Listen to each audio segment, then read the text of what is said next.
ഇത് കുറേ വർഷം മുൻപ് നടന്ന കഥയാണ്. വർഷം 2000. മൊബൈൽ ഫോണുകൾ നാട്ടിലെങ്ങും കണ്ടു തുടങ്ങിയിട്ടില്ലാത്ത കാലം.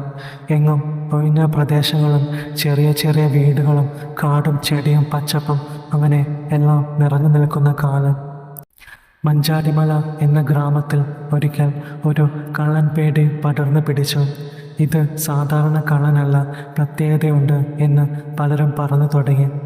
അമ്മയ്ക്ക് പണിയെടുക്കുന്ന ആളുകളുടെ വീട്ടിൽ മാത്രം കയറി അവിടുന്ന് മോഷണം നടത്തുന്ന പ്രത്യേക കള്ളൻ എന്നൊക്കെയാണ് നാട്ടിൽ പലരുടെയും സംസാരം. പക്ഷേ ഈ കള്ളൻ ഇതൊക്കെ എങ്ങനെ മനസ്സിലാക്കുന്നു? എന്താണ് ആർക്കും കള്ളനെ പിടിക്കാൻ പറ്റാത്തത് എന്നൊക്കെ നാട്ടുകാർ ചിന്തിച്ചെങ്കിലും അവർക്ക് അതിനൊന്നും കാര്യമായി പറയാൻ ഉത്തരമുണ്ടായിരുന്നില്ല. എന്തൊക്കെയാണെങ്കിലും പിന്നീട് കള്ളൻ കയറുന്ന വീടുകളിലെ വീട്ടുകാർക്ക് വലിയ നാണക്കേട് തോന്നാനും പുറത്തിറങ്ങി തലയുയർത്തി നടക്കാനും പറ്റാതായി. എന്തായാലും ഈ കള്ളൻ്റെ പ്രത്യേക രീതി കൂടുതൽ പേടിപ്പിച്ചത് മനുവിനെ തന്നെയായിരുന്നു. ഈ കഥയിലെ നായകനാണ് മനു. മനുവിൻ്റെ വീട്ടിൽ അമ്മ ജാനകി, അച്ഛൻ ഗംഗാധരൻ, പിന്നെ അനിയൻ ഉണ്ണി, ഇവരൊക്കെയാണുള്ളത്. ജാനകി വീട്ടമ്മയാണ്. കാണാൻ നല്ല വെളുത്തു കൊഴുത്ത ഒരു സുന്ദരി. ഗംഗാധരന് ഇതിനെ എങ്ങനെ കിട്ടി എന്നൊക്കെ നാട്ടുകാർ അസൂയോടെ പറയാറുണ്ട്. അതൊക്കെ കേൾക്കുമ്പോൾ ഗംഗാധരനും ഒരു ഗമയാണ് എങ്കിലും അയാളുടെ ഇപ്പോഴത്തെ അവസ്ഥ വെച്ച് നോക്കുമ്പോൾ കുറച്ച് കഷ്ടമാണ്. കാരണം ഇപ്പോൾ പണ്ടത്തെ പോലെ കുതിരശക്തിയൊന്നുമില്ല. അയാളുടെ ഹാർട്ടിന് ചെറിയ പ്രശ്നമുണ്ട്. ഭാരിച്ച ജോലികളൊന്നും ചെയ്യേണ്ടതില്ല എന്ന് ഡോക്ടറും പറഞ്ഞു. അപ്പോൾ പിന്നെ ഗംഗാധരൻ പരിപാടി നടത്താൻ കുറേ ശ്രമിച്ചെങ്കിലും ഒന്നും വിജയകരമാക്കാൻ പറ്റാത്തത് കൊണ്ടും പിന്നെ മടുത്തത് കൊണ്ടും പതിയെ ആ ശ്രമം ഉപേക്ഷിച്ചു. പിന്നെ ജാനകിക്കും അത് വല്ലാതായി. ആവശ്യത്തിന് ഒന്നും ഇല്ലാതായപ്പോൾ മനസ്സ് ചഞ്ചലപ്പെട്ടു. പിന്നെ മനുവിൻ്റെ കാര്യം പറയുകയാണെങ്കിൽ അവൻ അന്ന് ഡിഗ്രിക്ക് പഠിക്കുവാണ്. പിന്നെ അനിയൻ ഉണ്ണി 8ാം ക്ലാസ്സിലും പഠിക്കുന്ന ഒരു കുസൃതി. ഗംഗാധരന് സ്വന്തമായി ഒരു ചെറിയ കടയുണ്ട്. രാവിലെ കടയിലോട്ട് പോയാൽ പിന്നെ രാത്രി തിരികെ വരും, ഭക്ഷണം കഴിക്കും, കിടന്നുറങ്ങും. ജാനകിയുടെ ഒരുക്കങ്ങളും ആഗ്രഹങ്ങളും അയാൾ കണ്ടില്ലെന്ന് നടിച്ചു. എങ്കിലും അസുഖത്തിൻ്റെ പേരിൽ അയാൾ ആ പ്രശ്നം ഒതുക്കി. അങ്ങനെ ഇരിക്കെയാണ് ഒട്ടും പ്രതീക്ഷിക്കാതെ ചില കാര്യങ്ങളൊക്കെ അവിടെ സംഭവിക്കുന്നത്. പിന്നെ മനുവിൻ്റെ വീടിൻ്റെ തൊട്ടടുത്ത വീട്ടിലാണ് സിനിജ ചേച്ചി താമസിക്കുന്നത്. അവരുടെ ഭർത്താവാണ് ജലീൽ. സിനിജയും ജലീലും പണ്ട് പ്രേമിച്ച് ഒളിച്ചോടി കല്യാണം കഴിച്ച് ആ നാട്ടിൽ താമസം തുടങ്ങിയിട്ട് കുറേ കാലമായി. മനുവിൻ്റെ വീട്ടുകാരുമായി അവർ വളരെ നല്ല അടുപ്പമാണ്. പിന്നെ അവരുടെ വീടിൻ്റെ കുറച്ചപ്പുറത്താണ് രാഘവേട്ടനും ഭാര്യ സുമിത്രയും മകൻ സൂരജും താമസിക്കുന്നത്. സൂരജിൻ്റെ ചേച്ചി പ്രിയ കല്യാണം കഴിച്ച് ഭർത്താവിൻ്റെ വീട്ടിലാണ് താമസം. സൂരജ് ഡിഗ്രിക്കാണ് പഠിക്കുന്നത്. മനുവിൻ്റെ കോളേജിൽ തന്നെയാണ്. അത്യാവശ്യം പഠിക്കുമെങ്കിലും ആള് കുറച്ച് അന്തർമുഖനായതുകൊണ്ട് അവന് അത്ര കൂട്ടുകെട്ടൊന്നുമില്ല. ആളുകളുമായി വലിയ സംസാരമൊന്നുമില്ലാത്ത ഒരു പാവം പയ്യനാണ് സൂരജ്. അങ്ങനെ ഇരിക്കുമ്പോഴാണ് എല്ലാവരെയും ഞെട്ടിച്ചുകൊണ്ട് നാട്ടിലാകെ ആ വാർത്ത പരന്നത്. രാഘവൻ്റെ വീട്ടിൽ കള്ളൻ കയറിയെന്ന്. അത് കേട്ടവർ എല്ലാവരും ഞെട്ടി. പിന്നെ പലരും ആഘോഷിച്ചു. ഞാൻ അപ്പോഴേ പറഞ്ഞതല്ലേ ആ ചെക്കൻ ആള് ശരിയല്ലെന്ന്, അതുകൊണ്ടാണ് ആ കള്ളൻ പണി കൊടുത്തത്. അല്ലെങ്കിലും ആ സുമിത്ര ഒരു മുതല് തന്നെയാട്ടോ എന്നൊക്കെ ആളുകൾ അടക്കം പറയാൻ തുടങ്ങി. പിന്നെ സൂരജിന് മര്യാദയ്ക്ക് പുറത്തിറങ്ങി നടക്കാൻ പോലും പറ്റാതായി. എന്തായാലും ഈ വാർത്ത കേട്ടതോടെ കൂടുതൽ പേടിച്ചത് മനുവും ജാനകിയുമായിരുന്നു. അവർ പരസ്പരം നോക്കി. ആ രഹസ്യവും ഇനി വാർത്തയാകുമോ എന്ന് അവർ പേടിച്ചു. അങ്ങനെ ഒരു ദിവസം വരാതിരിക്കട്ടെ, എല്ലാം ഞാൻ നോക്കിക്കോളാം എന്ന് പറഞ്ഞ് മനു തുടങ്ങി വെച്ച പരിപാടി നിർത്താൻ പറ്റാതെ തുടർന്നു കൊണ്ടേയിരുന്നു. അതിലങ്ങനെ ലയിച്ചു പോയി. ജാനകിയാണെങ്കിൽ അപ്പോഴത്തെ ആ ഒരു ഇതിൽ എതിർപ്പ് പ്രകടിപ്പിച്ചതുമില്ല. പക്ഷേ പരിപാടിയൊക്കെ കഴിഞ്ഞാൽ മാത്രം അങ്ങനെ ഒരു നിമിഷം ഇരിക്കുമ്പോൾ മനു നല്ലപോലെ പേടിച്ചിരുന്നു. ഒരു ചെറിയ കുറ്റബോധം, പിന്നെ പേടിയും. അങ്ങനെ ദിവസങ്ങൾ കുറച്ച് കടന്നുപോയി. പിന്നീട് കള്ളനൊന്നും കയറുന്നില്ലല്ലോ, ഇത്രയും ദിവസങ്ങൾ കടന്നു പോയല്ലോ എന്നൊക്കെ ചിന്തിച്ചപ്പോൾ അവന് ഒരാശ്വാസം തോന്നി. ഒന്നും ആരും അറിയില്ല, ഇപ്പോഴും ഇത് രഹസ്യം തന്നെയാണ് എന്ന ധൈര്യമായി. അങ്ങനെ ഇരിക്കെയാണ് രാഘവൻ്റെ വീട്ടിൽ വീണ്ടും കള്ളൻ കയറുന്നത്. ഇത് നാട്ടിലാകെ പടരുകയും ചെയ്തു. ഇത് ആദ്യമായിട്ടാണ് ഒരു വീട്ടിൽ തന്നെ കള്ളൻ 2 തവണ കയറുന്നത്. അതിൽ എന്തോ പ്രത്യേകതയുണ്ടെന്ന് ഒരു വിഭാഗം ആളുകൾ പറഞ്ഞു. അല്ല, ചെക്കൻ വീണ്ടും പണി പറ്റിച്ചു കാണും, അതാ കള്ളൻ കയറിയത് എന്ന് മറ്റൊരു വിഭാഗം ആൾക്കാരും പറഞ്ഞു പരത്തി. എന്തായാലും ഇത്തവണ മനുവിന് ധൈര്യം കൂടി. കാരണം തൊട്ടടുത്ത് തന്നെയുള്ള തൻ്റെ വീട്ടിൽ കയറാതെ കള്ളൻ വീണ്ടും സൂരജിൻ്റെ വീട്ടിൽ തന്നെയാണല്ലോ കയറിയത് എന്നോർത്തപ്പോൾ അവൻ്റെ മനസ്സിൽ ഒരു സമാധാനം തോന്നി. പേടിക്കാനൊന്നുമില്ലാമേ, ഞാൻ പറഞ്ഞതല്ലേ എന്നും പറഞ്ഞ് മനു ജാനകിയെ ആശ്വസിപ്പിച്ചപ്പോൾ ജാനകി തോളിൽ ചാഞ്ഞു. പിന്നെ അങ്ങനെ ഇരിക്കെയാണ് അവരുടെ വീടിൻ്റെ അടുത്തുള്ള സിനുജ ചേച്ചിക്കും ജലീലയ്ക്കും ഇരിക്കപ്പുറത്ത് ഇല്ലാതായത്. ജലീലയ്ക്ക ഗൾഫിൽ നിന്നും നാട്ടിലേക്ക് വന്നതാണ്. ഇപ്പോൾ ലീവ് തീർന്നിട്ട് മറ്റന്നാൾ പോകാനിരിക്കുമ്പോഴാണ് തൊട്ടടുത്ത വീട്ടിൽ വീണ്ടും കള്ളൻ കയറുന്നത് അറിയുന്നത്. അതോടെ അവരുടെ പേടി വർദ്ധിച്ചു. നീ പേടിക്കേണ്ട, നിനക്ക് 2 ചെറിയ പിള്ളേരല്ലേ ഉള്ളൂ, ആ ജാനകിയെ കണ്ട് പഠിക്ക്, അവൾക്കൊരു കൂസലമില്ലല്ലോ വലിയ ചെക്കനുണ്ടായിട്ട് എന്നൊക്കെ സിനുജയോട് പലരും അടക്കം പറഞ്ഞെങ്കിലും ജലീൽക്ക പോകുന്ന വിഷമത്തിലൊക്കെ എല്ലാം കൂടി അവർക്ക് ടെൻഷനായി. സിനുജയ്ക്ക് 2 പിള്ളേരാണ്, ഒന്നിന് 2 വയസ്സും മറ്റേതിന് 5 വയസ്സും. അങ്ങനെ ജലീലക്ക തിരികെ ഗൾഫിലേക്ക് പോയതോടെ സിനുജയ്ക്ക് വല്ലാത്ത പേടിയായി. ഇത് ജാനകിയോട് പറയുകയും ചെയ്തു. സിനുജ, ജാനകി ചേച്ചി, എനിക്ക് പേടിയായിട്ട് വയ്യ, ഞാനും മക്കളും ഒറ്റയ്ക്കല്ലേ, ഇപ്പോഴാണെങ്കിൽ കള്ളൻ്റെ ശല്യം കൂടുതലല്ലേ, അപ്പോൾ രാത്രിയിൽ മക്കളെയും കൊണ്ട് ഞാൻ എങ്ങനെയാ തനിച്ച് വീട്ടിൽ നിൽക്കുന്നേ? അത് കേട്ടപ്പോൾ ജാനകി ഒന്ന് ആലോചിച്ചു. എന്നിട്ട് പറഞ്ഞു, അതിനെന്താടി, നിനക്ക് ഒരു ധൈര്യത്തിന് ഞാൻ എൻ്റെ പിള്ളേരെ ആരെങ്കിലും അങ്ങോട്ട് വിടാം, അവൻ അവിടെ വന്ന് കിടന്നോളും. അങ്ങനെ ആ ദൗത്യം മനുവിൻ്റെ തലയിൽ വന്ന് വീണു. ഗംഗാധരൻ കടയിൽ നിന്ന് വന്നപ്പോൾ ജാനകി കാര്യം അവതരിപ്പിച്ചു. സിനുജയ്ക്ക് അവിടെ ഭയങ്കര പേടി, മനു ഇന്നു മുതൽ അവിടെ പോയി കിടന്നോട്ടെ. അത് കേട്ട് ഗംഗാധരൻ ഗൗരവത്തിലൊന്ന് മൂളി. ശരിയാണ്, ആണുങ്ങളില്ലാത്ത വീട്ടിൽ കള്ളൻ കയറാൻ സാധ്യത കൂടുതലാണ്, മനു അവിടെ പോയി കിടക്കട്ടെ. അല്ല, അവന് ധൈര്യമൊക്കെ ഉണ്ടോ? അതും പറഞ്ഞ് അയാൾ ചിരിച്ചു. പിന്നീട് രാത്രി സമയം ഏകദേശം 8 മണി. മനു അച്ഛൻ്റെ അടുത്ത് നിന്നും വാങ്ങിയ 3 ബാറ്ററി ഇടുന്ന ആ വലിയ എവരഡി ടോർച്ചുമായി സിനുജ ചേച്ചിയുടെ വീട്ടിലേക്ക് പുറപ്പെട്ടു.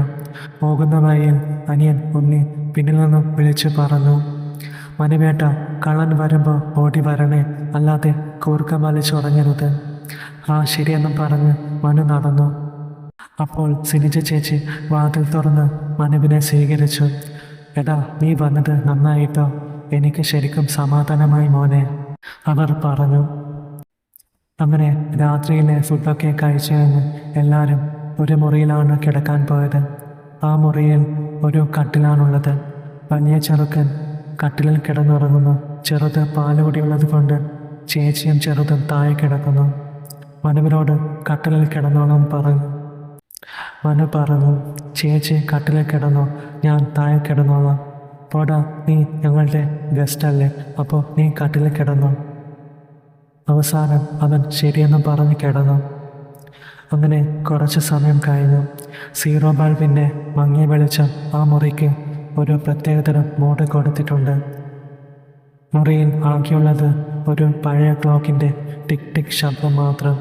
മനു കട്ടിലിൽ കിടന്നെങ്കിലും അപരിചിതമായ സ്ഥലമായതുകൊണ്ടും പുറത്തെ കള്ളൻ പേടിയുള്ളത് കൊണ്ടും കണ്ണ് പകുതി തന്നെ തുറന്നിരിക്കുകയായിരുന്നു.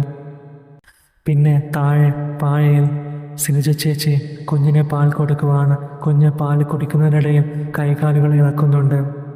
സിനുജ ചേച്ചി കുഞ്ഞിനെ ചേർത്ത് പിടിച്ചിരിക്കുകയാണ്. അവിചാരിതമായി ആ ദൃശ്യം വീക്ഷിച്ചപ്പോൾ മനുവിൻ്റെ ഉള്ളിലൂടെ ഒരിത് കടന്നുപോയി. അത് മനുവിന് വല്ലാത്ത അനുഭവമായിരുന്നു. മനു പതുക്കെ ഒന്ന് തിരിഞ്ഞു കിടന്നു. കട്ടിലിൻ്റെ ആ പഴയ മരപ്പാണികൾ അല്പം ശബ്ദമുണ്ടാക്കി. ആ ശബ്ദം കേട്ടാണ് സിനിജ ചേച്ചി ചോദിച്ചത്, എന്താ മനു, ഉറക്കം വരുന്നില്ലേ? അത് കേട്ട് മനു പെട്ടെന്ന് പരിഭ്രമിച്ചു.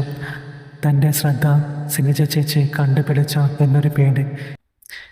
ഒന്നുമില്ല ചേച്ചി, സ്ഥലം മാറിയത് കൊണ്ടാണെന്ന് തോന്നുന്നു, പെട്ടെന്ന് ഉറക്കം വരുന്നില്ല, മനു പരുകളോടെ പറഞ്ഞു. എന്താ മനു, നീ ഇത് മുൻപ് കണ്ടിട്ടില്ലേ?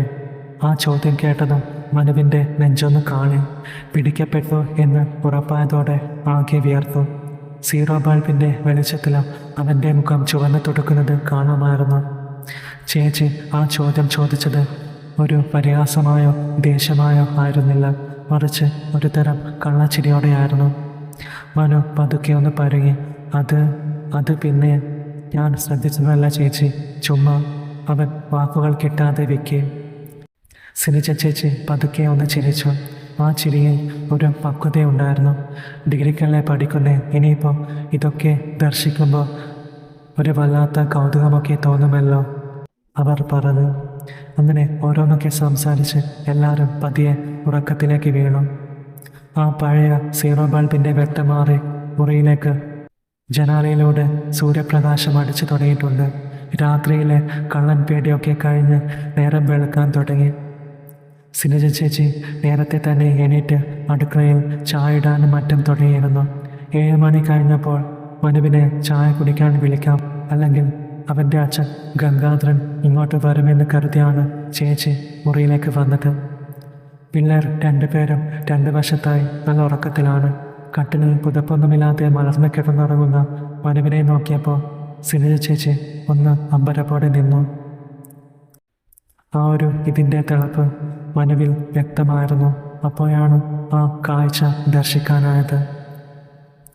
അതങ്ങനെ ഒരു കൂടാരം പോലെ ഉറക്കത്തിൽ സ്വാഭാവികമായി സംഭവിക്കുന്നതാണെന്ന് ചേച്ചിക്കറിയാം. എങ്കിലും തലേ ദിവസം രാത്രിയിലെ മനുവിൻ്റെ കുസൃതിയും ആ നോട്ടത്തിലെ കൗതുകവുമൊക്കെ ചേച്ചിയുടെ ഉള്ളിലൂടെ ഒന്ന് മിന്നി മറഞ്ഞു. ചേച്ചി പതുക്കെ അടുത്ത് ചെന്ന് വീക്ഷിച്ചു. അടുക്കളയിലേക്ക് തിരിച്ചു പോകാൻ തുടങ്ങിയ ചേച്ചിക്ക് എന്തോ ഒരു കുസൃതി തോന്നി. രാത്രി എന്നോട് കുസൃതി കാണിച്ചതല്ലേ, അപ്പോൾ തിരിച്ചും കുസൃതി കാണിക്കാമെന്ന് ചേച്ചി ഒരു പുഞ്ചിരിയോടെ തീരുമാനിച്ചു. അങ്ങനെ മനുവിൻ്റെ അടുത്തേക്ക് നീങ്ങി. മുറിയിൽ നല്ല നിശബ്ദതയാണ്. സിനിജ പതുക്കെ ചുറ്റും നോക്കി. മക്കൾ രണ്ടും നല്ല ഉറക്കത്തിലാണ്. കട്ടിലിൽ അങ്ങനെ ഉറങ്ങുന്ന മനുവാകട്ടെ ലോകമറിയാതെ ഉറങ്ങുകയാണ്. ജനാലയിലൂടെ വരുന്ന വെട്ടം അവിടേക്ക് അവനെ തട്ടി നിൽക്കുന്നു.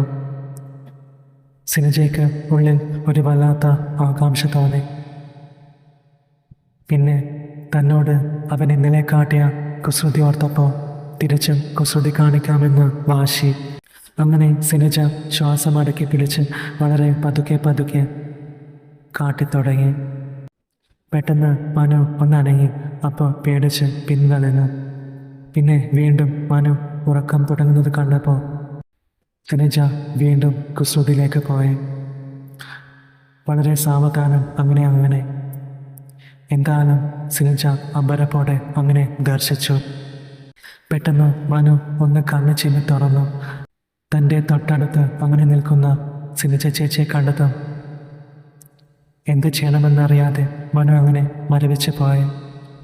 പിന്നെ മനു ഉറങ്ങുന്നത് പോലെ നടിച്ച് അങ്ങനെ കിടന്നു.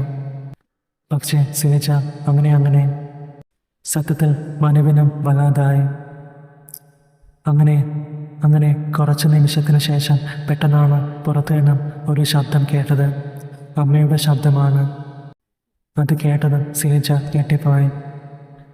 ഒരു നിമിഷം കൊണ്ട് സിനിജ പിൻവലിഞ്ഞ് എല്ലാം നേരെയാക്കി വേഗം പുറത്തേക്ക് കടന്നു. ഹൃദയം പടപട ഇടിക്കുന്നുണ്ടായിരുന്നു. മനു, എടാ മനു, നീ എണീറ്റില്ലേ? നേരം എത്രയായി? ജാനകി പുറത്ത് ഉമ്മറത്ത് നിന്നും വിളിച്ചു പറയുകയാണ്. സിനിജ വേഗം ഒന്ന് ശ്വാസം വലിച്ചു വിട്ട് മുഖത്തെ പരിഭ്രമമൊക്കെ മാറ്റി ഒന്നും അറിയാത്ത ഭാവത്തിൽ പുറത്തേക്ക് നോക്കി വിളിച്ച് പറഞ്ഞു, ആ ജാനകി ചേച്ചി, അവൻ എഴുന്നേറ്റിട്ടില്ല, നല്ല ഉറക്കത്തില്ല, ഞാൻ ഇപ്പോൾ വിളിക്കാട്ടോ. അപ്പോൾ അമ്മ അപ്പുറത്തെ വീട്ടിൽ നിന്നും എന്തോ മറുപടി പറയുന്നത് അവൻ കേട്ടു. സിനിജ തിരിഞ്ഞ് കട്ടിലേക്ക് നോക്കി. മനു അപ്പോഴും കണ്ണടച്ച് കിടക്കുകയാണ്. പക്ഷേ അവൻ്റെ കൺപോളകൾ ചെറുതായി അനങ്ങുന്നത് സിനിജ ശ്രദ്ധിച്ചു. അവൻ ഉണർന്നിട്ടുണ്ടെന്നും എല്ലാം അറിഞ്ഞിട്ടുണ്ടെന്നും സിനിജയ്ക്ക് മനസ്സിലായി. സിനിജ പതുക്കെ ഒന്ന് കുനിഞ്ഞു. എന്നിട്ട് മനുവിൻ്റെ ചെവിക്കടുത്ത് ചെന്ന് പറഞ്ഞു, "മതിയിട അഭിനയിച്ചത്, അമ്മ വിളിക്കുന്നുണ്ട്, വേഗം എണീറ്റ് ചെല്ല്." ഒരു കളച്ചിരിയോടെ അതും പറഞ്ഞ് സിനിജ അവൻ്റെ കയ്യിൽ ഒന്ന് നുള്ളിയിട്ട് അടുക്കളയിലേക്ക് പോയി. മനു പതുക്കെ കണ്ണു തുറന്നു. തലേ ദിവസം രാത്രി കണ്ടതിനേക്കാൾ വലിയൊരു ഷോക്കായിരുന്നു ഇപ്പോൾ അവന്. എന്തായാലും മനുവിന് എല്ലാം ഒരു സ്വപ്നം പോലെ തോന്നി. മനു പതുക്കെ എണീറ്റിരുന്നു. അടുക്കളയിൽ നിന്നും സിനിജ ചേച്ചി പാത്രങ്ങൾ കഴുകുന്ന ശബ്ദം കേൾക്കാം. അവൻ പതുക്കെ പുറത്തേക്ക് ചെന്നു. ബാത്റൂമിൽ പോയി മുഖം കഴുകി വരുമ്പോൾ അടുക്കളയിൽ ചേച്ചി ചായ ഗ്ലാസ്സിൽ ഒഴിക്കുകയാണ്. മനുവിനെ കണ്ടതും ചേച്ചി ഒന്ന് കണ്ണ് ചെമ്മി കാണിച്ചു.